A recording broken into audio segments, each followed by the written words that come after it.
Hi, everyone. My name is Lou. Thank you so much for being here to listen to my med talk, which is called Meditation Was Bad for My Marriage. It's a story about love, compassion, karma, and kale salad. I don't know if you can read this. This is a text that was sent to between other people about me leading up to a Friendsgiving potluck. So one thing to know about me is I'm famous for my salads. I didn't make fennel fronds and shaved artichoke leaves for this salad. I made a kale salad. And actually, I didn't even make the salad. I was super busy at the time. And so I picked a recipe. And I picked this recipe because it seemed simple. It was two main ingredients. You did some things to them in the morning and then put them together to serve. Voila. I didn't have time to do that, so I got my husband to do that. So I want to introduce you to him, my husband, Jiva.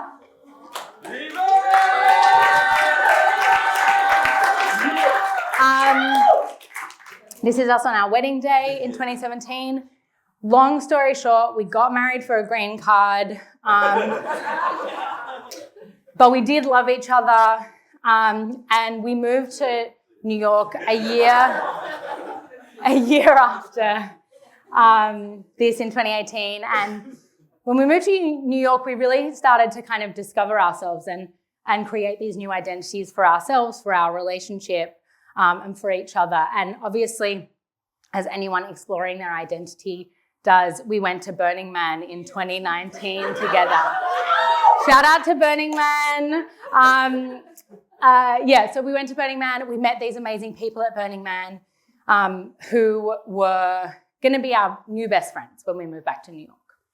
One of these people was really into meditation. And I had meditated a little bit in the past, but this person really re-inspired me to start meditating again and actually started bringing me to Buddhist classes in 2019 at a place called 3 Joules. And sometimes we would go to Buddhist classes and sometimes we would get dinner before Buddhist classes and we get carried away talking and we wouldn't make it to class. But my husband was really busy at the time working and so I just told him that we're going to Buddhist classes because I didn't want to worry him, you know. And I just want to and then 2020 hits. I was pretty sad. I knew that I was lying to this person who I loved. I was really into meditation. I was like, okay, I'm going to go on a meditation retreat. If you've been on a Vipassana retreat, you'll recognize the schedule, 11 hours a day of meditation, 10 days, full silence. And I was like, this is going to solve my problems. I'm going to figure out exactly what I'm going to do next. And meanwhile, my thoughts are swirling still on like these lies that I'm telling and this double life that I'm leading. And so, of course, I come out of that meditation retreat with my big aha. I need to get a divorce, right? I mean, there's obviously no other answer. I have to get a divorce. And I wanted to just talk about this number briefly here because, and you don't have to put up your hands, but I want to ask you the question of like, who would consider what I was doing cheating? Like I did. And as I said, I was feeling really shitty about it. And according to Esther Perel, up to 75% of people have this type of experience in their relationships. It's a very high number of people who are, happy in their relationships. They don't have anything specifically to complain about. But anyway, my point is, this is a common thing. Eventually, I came clean to my husband. We figured it out. We got a dog. 2021, great year. Everything was good. 2022, tricky year, had a few miscarriages, but we made it through all of this. Meditation was definitely an anchor for us. So I had stopped cheating but kept meditating. Thank God. And then 2023 rolled around. And we were really into meditation. And so I was like, let's deepen our practice. I decided to rewrite the story on 3 Joules, come back and study a type of meditation called Tonglen, which focuses on building your compassion for yourself and the people in your life. My husband took a meditation teacher training and went on his very first meditation retreat. Now, who studied karma here? Okay, so your ears might be pricking up.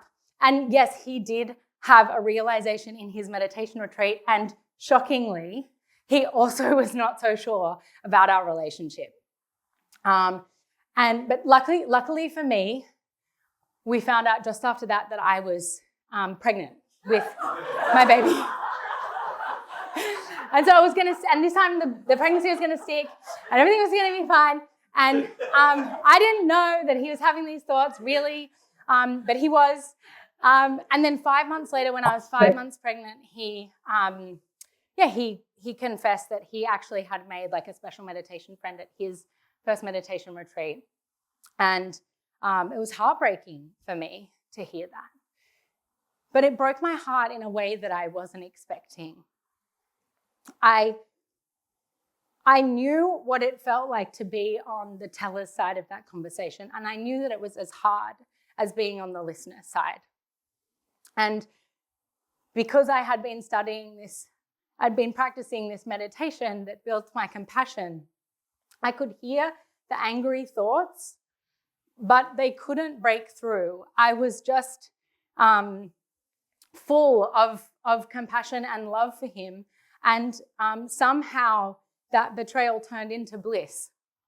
And for the next few days, I cannot even describe the feeling of love that overcame me and us. I felt like we were loved, we were one, and we doubled down on our relationship and funneled all of that love really into our kid. And so 2024, we made it. Our baby's made it. This is at my birth.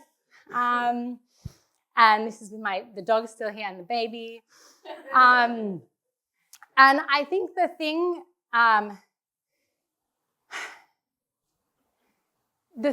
that I learned from all of this was that maybe it wasn't meditation that was bad for my marriage. Maybe we did both need to go out and find ourselves separately and come back together, just like the kale salad. And that could create magic, like the only recipe that was requested on the group chat the next day.